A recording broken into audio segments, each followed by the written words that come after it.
بسم اللہ الرحمن الرحیم۔ موت ایک ایسی حقیقت ہے کہ اس کا انکار کرنا کسی بھی صورت میں نہیں ہو سکتا،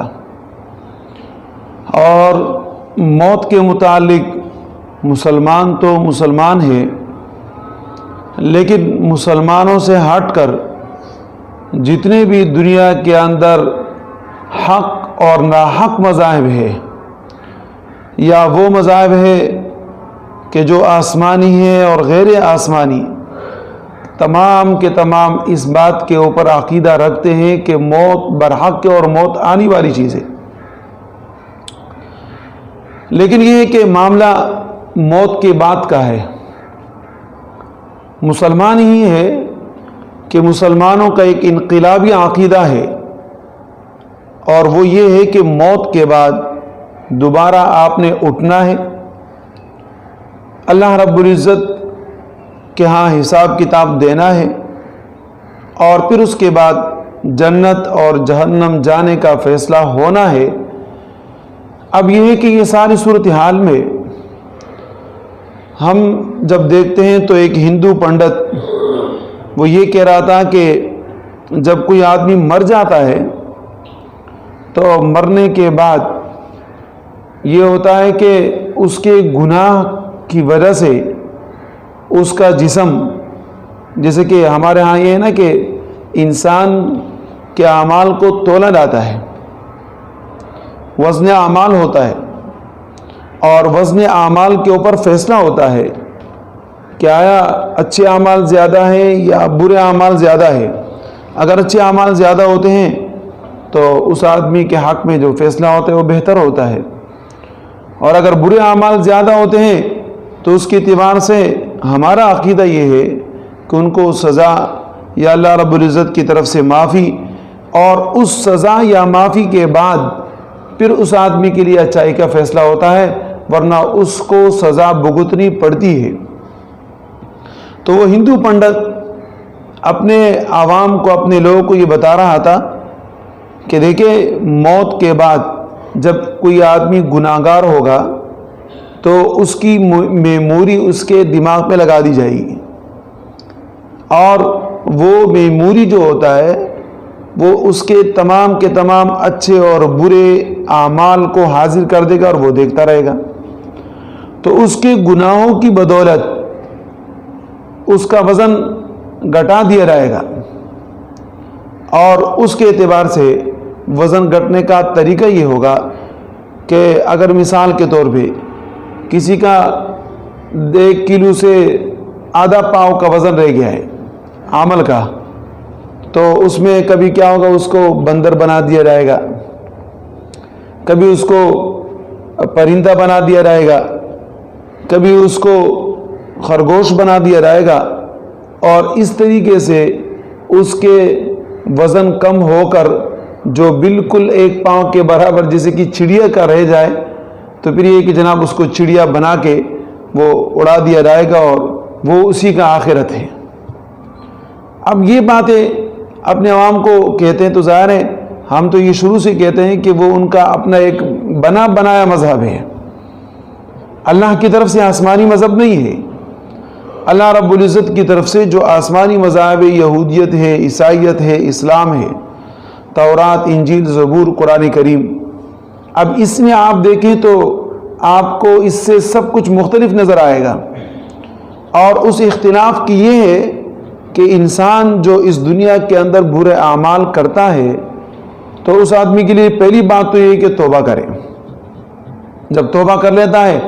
اللہ رب العزت اس کے توبے کو قبول کر لے تو اس کے گناہ ختم ہو جاتے ہیں، اور اگر توبہ نہیں کرتا تو وہ گناہ اس آدمی کے اوپر رہتے ہیں، اور رہنے کے بعد جب اس کا انتقال ہوتا ہے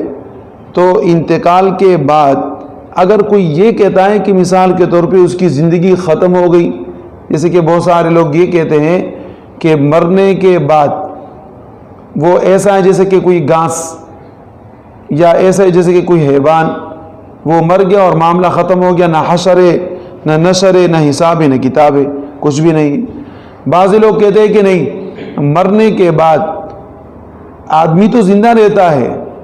یعنی اس کو اس کی روح تو ہوتی ہے، لیکن یہ کہ اس کو سزا اور جزا نہیں دیا جاتا۔ اور مسلمانوں کا عقیدہ یہ ہے کہ دنیا میں تو انسان کا تعلق جسم کے ساتھ ہوتا ہے، جو روح ہوتا ہے وہ جسم کے ماتحت ہوتا ہے، اور آخرت میں یہ ہوتا ہے کہ انسان کا تعلق انسان کے روح کے ساتھ ہوتا ہے، جسم کے ساتھ نہیں ہوتا۔ وہاں پھر جو اصل چیز ہوتی ہے وہ روح ہوا کرتی ہے، جو معاملہ ہوتا ہے وہ روح ہی کا ہوتا ہے۔ جیسے کہ آپ دنیا میں ملاحظہ کریں، ایک آدمی صحیح سالم بنا ہوتا ہے، لیکن یہ کہ اس آدمی کا ہاتھ اگر کام چھوڑ دے تو یہ ہاتھ اس کے ساتھ لگا رہتا ہے، لیکن اس کے اندر روح نہیں ہوتی۔ روح نہ ہونے کی صورت میں اس کو درد بھی محسوس نہیں ہوتا، اور جناب یہ ہاتھ اس کے استعمال میں بھی نہیں آتا۔